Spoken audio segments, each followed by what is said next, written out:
ঐকমত্য কমিশন বুঝে গেছে যে এইটা নিয়ে আর বেশি দূর এগোনো যাবে না। সেই কারণে তারা তাদের রিপোর্টটা একটা বলা যায় মুখ রক্ষার জন্য তারা সরকারের কাছে উপস্থাপন করবে এবং মনে হচ্ছে এটা একটা সরকারি রিপোর্টে পরিণত হচ্ছে, কারণ রাজনৈতিক দলগুলো এই সনদে স্বাক্ষর করবে কিনা তার কোনো নিশ্চয়তা নেই।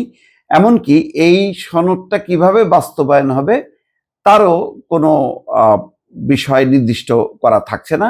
সরকারের কাছে আলাদাভাবে হয়তো ঐকমত্য কমিশন রিপোর্ট দেবে।